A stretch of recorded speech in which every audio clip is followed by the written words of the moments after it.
Let's see. No driver is to transport any child or youth alone. If possible, the team approach, as with the rooms here, is used. And drivers must be the same sex of the child unless two people are there together.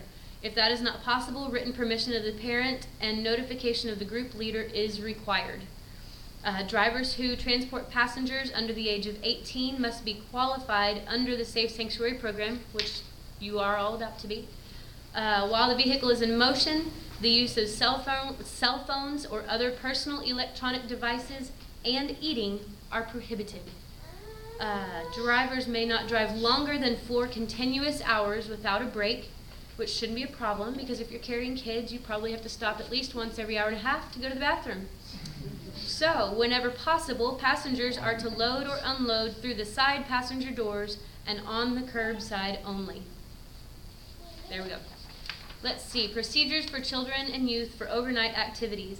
Now this may come into play later this year when we do the 4th and 5th grade retreat, for anybody that's here for that. These procedures cover any activity sponsored or supervised by the church which requires an overnight stay. It includes, but is not limited to, camping, lock-ins, hotels and motels, and overnight stay in a personal dwelling. Signed parent permission form will be required prior to the activity.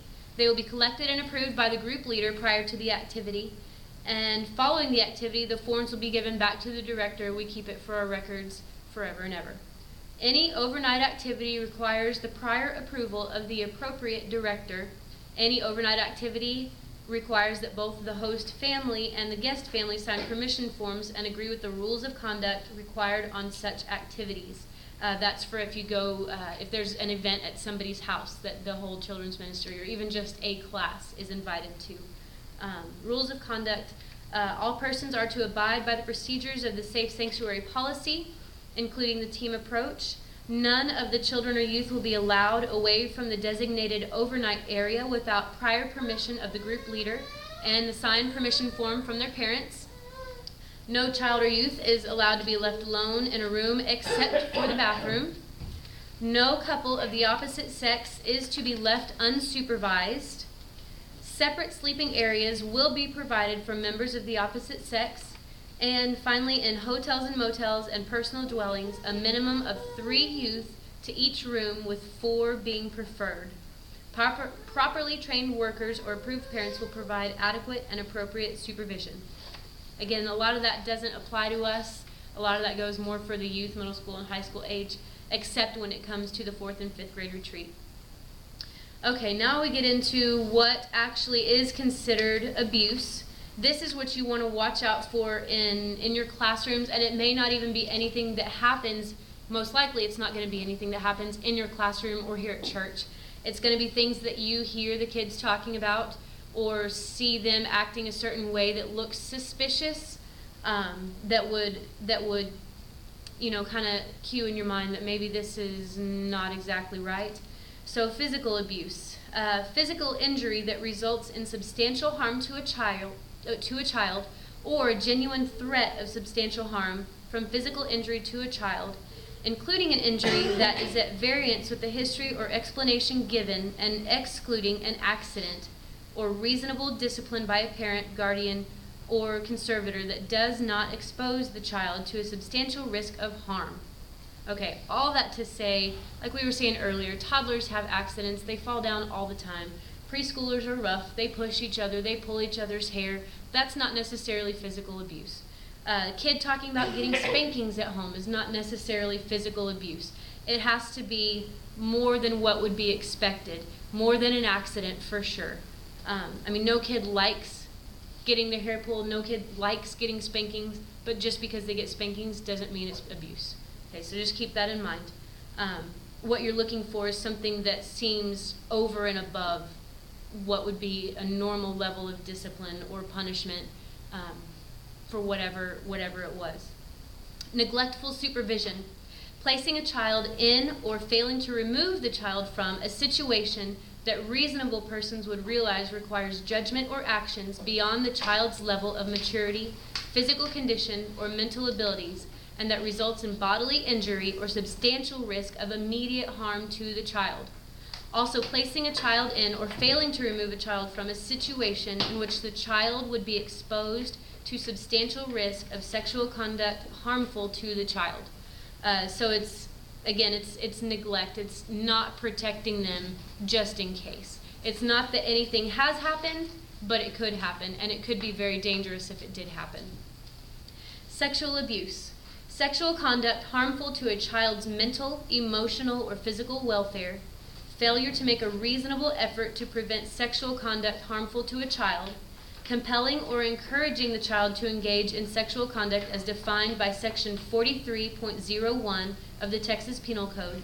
Causing, permitting, engaging in, or allowing the photographing, filming, or depicting of the child if the person knew or should have known that the resulting photograph, film, or depiction of the child is obscene, as defined by Section 43.21 of the Texas Penal Code, or if it was pornographic. Any of those things all are under the category of sexual abuse. Physical neglect, the failure to provide the child with food. This may be the one that we see the most. I think this is usually the most common.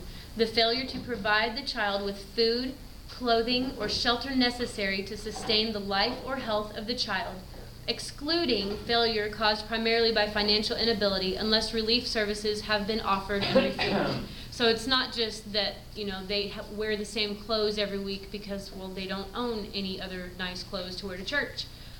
It's kids that are coming in really dirty, or kids that talk about how they haven't eaten in days, that kind of thing. That's what would fit under this category.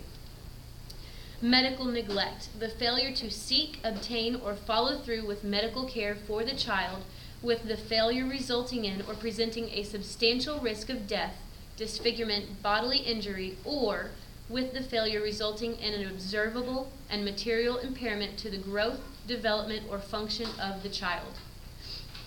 I don't know if we will ever see any of this kind of thing here. This would be more for if we had some kind of a hospital ministry going on. You would probably see a lot more of this. But there again, this also fits under the categories of abuse to children, so we have to consider it. Abandonment. Leaving a child in a situation where the child would be exposed to a substantial risk of physical harm without arranging for necessary care for the child, and a demonstration of intent not to return by a parent, guardian, or manager of the child.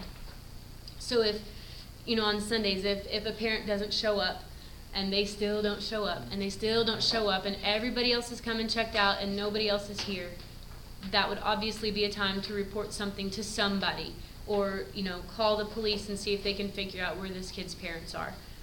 It doesn't mean that they just got stuck talking to Pastor Paul after the service and, it's time for lunch, let's go. This is really leaving the kid and having no idea how to get a hold of where they are. And then finally, we have emotional abuse. This one would be a common one that you would be able to see also. Mental or emotional injury to a child that results in an observable and material impairment in the child's growth, development, psychological functioning, causing or permitting the child to be in a situation in which the child sustains a mental or emotional injury that results in an observable and material impairment in the child's growth, development, or their psychological functioning. So that one would probably be the one that y'all would see the most often, just because you may not see a lot of bruises or scratches or hear stories about so-and-so pushed me, but this one, you can tell sometimes when the kid has been yelled at too much or called names. It's basically bullying, just bullying from adults. That's considered emotional abuse. And all of those would be reported to us, to the pastors, and then an investigation would be done with the kid's family, with whoever else was involved. One other thing to note about when you are reporting is when you are talking, if you believe, let's say Johnny comes up and you believe that Johnny has been abused in some way, it's important that you do not give Johnny's parents the name of the other family involved, just because it hasn't been investigated yet. until it goes through the courts and all that, when they make legal charges, that's when the names are released and all that. That is not our job. If you think something is going on, keep the names private. Same in the other situation. If you think Johnny has abused some other kid, don't tell the parents who the other kid is. It needs to be done through the directors, through the pastors, with the proper investigation done. We don't want anybody outside of here going and trying to take care of it on their own, and causing a bigger problem than what it really needed to be. So, and that is it for Safe Sanctuary Training. You are all official. Yay! Thank y'all for staying. I really appreciate it.